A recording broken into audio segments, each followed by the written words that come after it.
జిల్లాల పునర్విభజనలో ప్రజాభిప్రాయానికి పెద్దపీట వేస్తామంటోంది ఏపీ సర్కార్. స్వల్ప మార్పులు చేర్పులు చేయాలని అధికారులను ఆదేశించారు. జిల్లాలు, డివిజన్లు, మండలాల పునర్విభజన ప్రాథమిక నోటిఫికేషన్పై భిన్నాభిప్రాయాలు వచ్చాయి. ఇందులో 927 అభ్యంతరాలు, సూచనలపై సుదీర్ఘంగా చర్చ జరిగింది. ఆయా సూచనలు, సలహాలను పరిగణలోకి తీసుకుని తుది నోటిఫికేషన్ జారీ చేయాలని సూచించారు బాబు. కొత్తగా 3 జిల్లాలు, 5 రెవెన్యూ డివిజన్లు ఏర్పాటు చేస్తూ గత నెల 27న జిల్లాల పునర్విభజన నోటిఫికేషన్ జారీ చేసింది ప్రభుత్వం.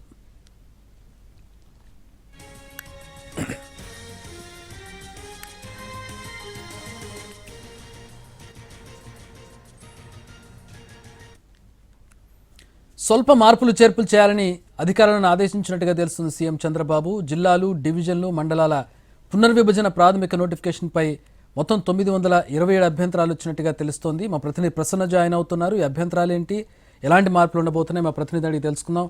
ప్రసన్న, ప్రజాభిప్రాయానికి పెద్దపీట అంటూ ఉన్నారు. 927 అభ్యంతరాలు వచ్చాయి, సూచనలు వచ్చాయి. వీటిలో కీలకమైనటువంటి అభ్యంతరాలు ఎక్కడున్నాయి, సూచనలు ఎక్కడున్నాయి, ఎక్కడ మార్పులు జరిగే అవకాశం ఉంది?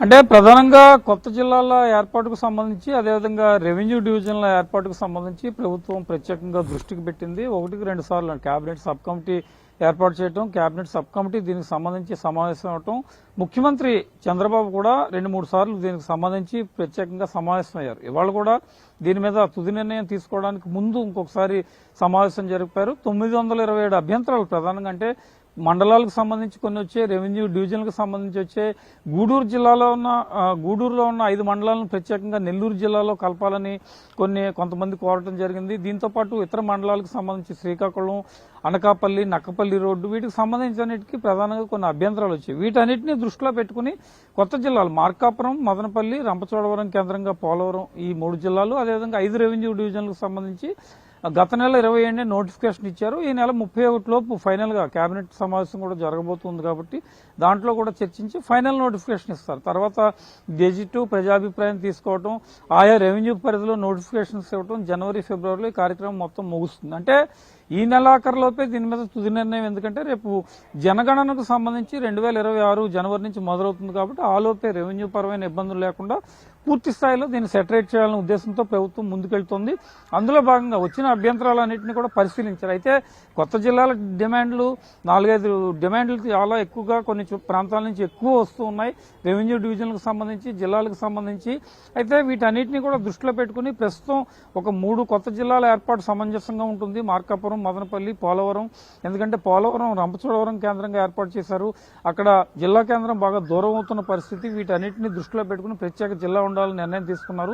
మార్కాపురానికి సంబంధించి ఎన్నికల హామీలో భాగంగా చంద్రబాబు ఎన్నికల ప్రచారంలో చెప్పారు కాబట్టి మార్కాపురం విషయంలో నిర్ణయం తీసుకున్నారు. మదనపల్లికి సంబంధించి కూడా ఇదే రకమైన పరిస్థితి ప్రస్తుతం జరుగుతుందని చెప్పుకోవచ్చు. ఓవరాల్ గా వీటన్నిటి మీద దృష్టి పెట్టిన తర్వాత శ్రీకాకుళం జిల్లాలో నందిగం మండలాన్ని పలాస డివిజన్ నుంచి టెక్కల్ డివిజన్కు మార్చడం మీద కూడా ప్రధానంగా ఉన్నట్టుగానంటే ప్రాథమిక నోటిఫికేషన్లు ఏదైతే ఇచ్చారో వాటినే చేయాలని, పలమనేరు డివిజన్లో బంగారుపాలెం మండలాన్ని చిత్తూరు డివిజన్కు మార్పు చేయాలని, అదేవిధంగా పలమనేరు డివిజన్లో కొన్ని గ్రామాలు కలపాలని కూడా ప్రధానంగా నిర్ణయం తీసుకోవడం జరిగింది. అంటే లోకల్గా స్థానికంగా వచ్చిన ప్రజాభిప్రాయం దృష్టిలో పెట్టుకోవడం, స్థానిక ప్రజాప్రతినిధులు చెప్పిన అభిప్రాయం దృష్టిలో పెట్టుకోవడం, జిల్లాలు, మండలాలు, రెవెన్యూ డివిజన్ల ఏర్పాటులో ఎలాంటి ఇబ్బంది లేకుండా, ఇప్పుడు ఫైనల్గా నోటిఫికేషన్ వచ్చిన తర్వాత మళ్ళీ మార్పు చేర్పులకు అవకాశం ఉండదు కాబట్టి వచ్చిన అభ్యంతరాలన్నీ పరిశీలించి మంత్రివర్గ సూచనలను పరిగణనలోకి తీసుకుని, స్థానిక ప్రజాప్రతినిధుల అభిప్రాయాన్ని కూడా పరిగణనలోకి తీసుకుని జిల్లాల పునర్విభజన మీద, రెవెన్యూ డివిజన్ల పునర్విభజన మీద ప్రత్యేకంగా దృష్టి పెట్టిన పరిస్థితి అయితే ప్రస్తుతం మనకు కనిపిస్తోందని